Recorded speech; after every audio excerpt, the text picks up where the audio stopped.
कुछ टाइम पहले अमेरिका के ऑफिशियल्स ने एक स्कैरी डिस्कवरी की। चाइनीज सोलर इन्वर्टर्स और बैटरीज के अंदर सीक्रेट कम्युनिकेशन डिवाइसेस मिले जो किसी भी वक्त यूएस सिटीज की इंटायर पावर ग्रिड्स को रिमोट से शट डाउन कर सकते थे। ये एक बहुत बड़ा नेशनल सिक्योरिटी रिस्क है।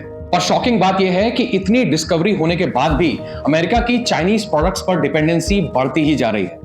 अब चाहे यूएस इन चाइनीज कंपनीज से डरे या इन पे सैंक्शंस लगाए, पर इनको रिप्लेस नहीं कर सकता है।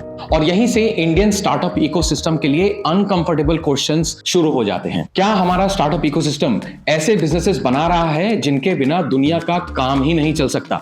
आज इंडिया दुनिया का थर्ड लार्जेस्ट स्टार्टअप इकोसिस्टम है। 1.5 लाख से ज्यादा स्टार्टअप ऑफिशियली रजिस्टर हो चुके हैं। 110 यूनिकॉर्न्स बन चुके हैं जिनकी कंबाइंड वैल्यूएशन $220 बिलियन के ऊपर है। ये एक बहुत बड़ा अचीवमेंट है, no doubt.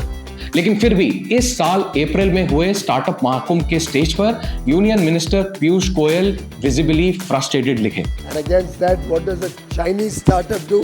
They're today dominating. उन्होंने इंडिया के टॉप फाउंडर्स के सामने इंडिया के स्टार्टअप इकोसिस्टम की एक तरह से बेइज्जती ही कर दी। उनका कहना था जब चाइनीज स्टार्टअप्स कोर इंडस्ट्रीज में वर्ल्ड क्लास इनोवेशन कर रहे हैं, तब इंडियन स्टार्टअप्स हेल्दी आइसक्रीम और डिलीवरी एप्स बना रहे हैं। पर असली बात जो स्टेज पर वो ओपनली नहीं बोल पाए, वो आज हम आपको बताएंगे। पीयूष गोयल ने बस एक हिंट दिया था, लेकिन सच ये है कि मोदी गवर्नमेंट चाहती है कि इंडियन एंटरप्रेन्योर्स अब चाइना के कुछ चुने हुए अल्ट्रा सक्सेसफुल एंटरप्रेन्योर्स को कॉपी करें। और हाँ, एक बात समझ लीजिए, यहाँ जैक मा जैसे ई कॉमर्स या ऑनलाइन स्टार्टअप फाउंडर्स की बात नहीं हो रही है। मैं बात कर रहा हूं उन चाइनीज फाउंडर्स की जिन्होंने सिर्फ एक कंपनी नहीं, पूरी इंडस्ट्रीज खड़ी कर दी। वो फाउंडर्स जिनके आइडियाज से आज सारे ग्लोबल सप्लाई चेन्स कंट्रोल हो रहे हैं, इवन जियोपॉलिटिक्स में भी उनका इंपैक्ट हो रहा है। EVs, batteries, drones, chipsets, deep tech, सब कुछ। और आयरनी देखो, जब इंडिया और चाइना के रिलेशंस अपने सबसे लोएस्ट पॉइंट में हैं, तभी इन चाइनीज फाउंडर्स की प्लेबुक इंडिया को सबसे ज्यादा काम आ सकती है। मोदी गवर्नमेंट ये बात क्लियरली समझ चुकी है, पर स्टेज पर डायरेक्टली बोल नहीं सकती। अगर इंडिया को मैन्युफैक्चरिंग, ईवीज और डीप टेक में जेन्युइनली वर्ल्ड लीडर बनना है, तो हमें कुछ अल्ट्रा सक्सेसफुल चाइनीज फाउंडर्स के अपने खुद के वर्जन्स चाहिए। और उसके लिए चाइनीज फाउंडर्स की स्टोरी को समझना बहुत जरूरी है। सच ये है कि इंडिया ऑलरेडी डिजिटल पेमेंट्स और ई कॉमर्स का गेम क्रैक कर चुका है, लेकिन अब गवर्नमेंट चाहती है कि हम उस कंफर्ट जोन से बाहर निकले। चाइना ने पिछले 15 साल से दुनिया का मैन्युफैक्चरिंग क्राउन होल्ड करके रखा है। अब भी ग्लोबल मैन्युफैक्चरिंग का 30% चाइना के पास है। और 2022 तक चाइना में 70,000 से ज्यादा एसएमईज एक्टिव थे जो स्पेशलाइज्ड और इनोवेटिव प्रोडक्ट्स बना रहे थे।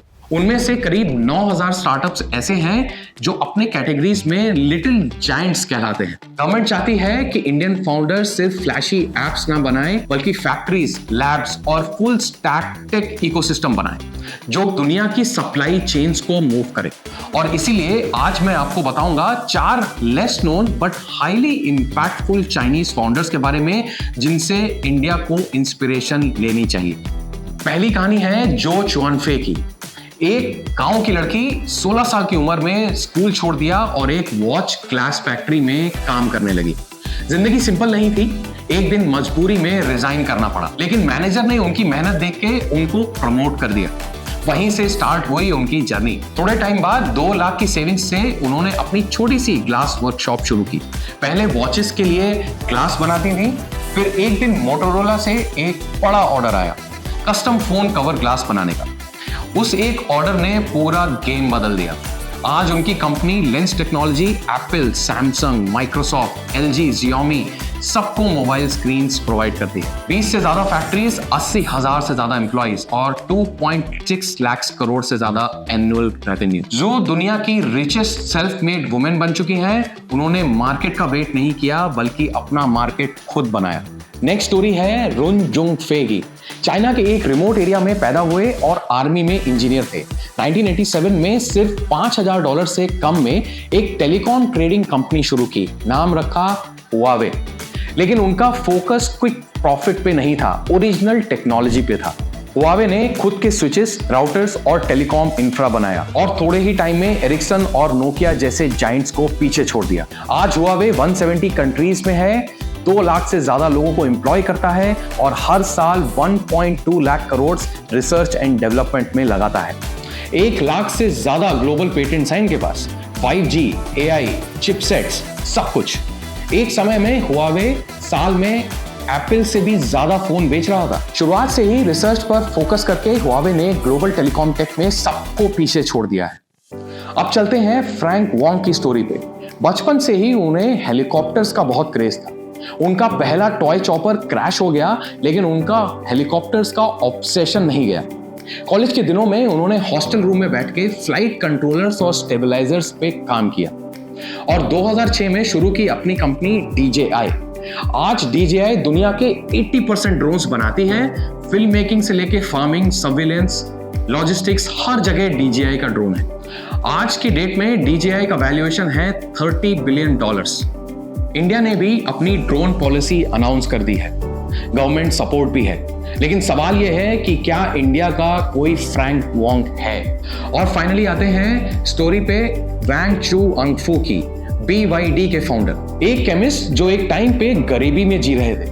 उन्होंने BYD शुरू किया 1995 में सिर्फ फोन बैटरीज बनाने के लिए, लेकिन उन्होंने समझा फ्यूचर तो इलेक्ट्रिक व्हीकल्स का है। 2003 में BYD ने इलेक्ट्रिक व्हीकल्स बनाना शुरू कर दिया।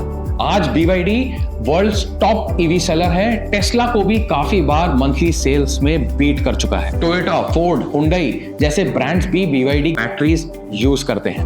मार्केट कैप $90 बिलियन से भी ज्यादा। वैंग ने हाइप नहीं चेस किया, कंट्रोल चेस किया। बैटरी, व्हीकल्स, इंफ्रास्ट्रक्चर सब कुछ उनके इकोसिस्टम में ही था।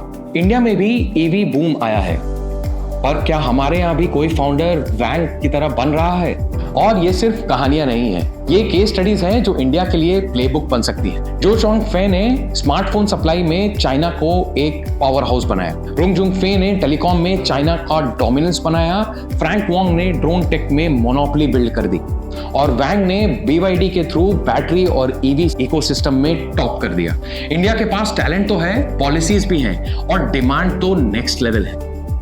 अब जरूरत है उन फाउंडर्स की जो boring, difficult, long term tech पर बेट करें, जो फैक्ट्रीज बनाएं, जो हार्डवेयर पर काम करें, जो IP और R&D में इन्वेस्ट करें। डिलीवरी एप्स और कैशबैक स्टार्टअप्स का टाइम अब गया। और अगर इंडिया को ट्रूली ग्लोबल पावर हाउस बनना है तो ये प्लेबुक रेडी है। शेंजेन और शंघाई के लैब्स में लिखी गई, अब बस उनका इंडियन वर्जन लिखना बाकी रह गया है। Thank you.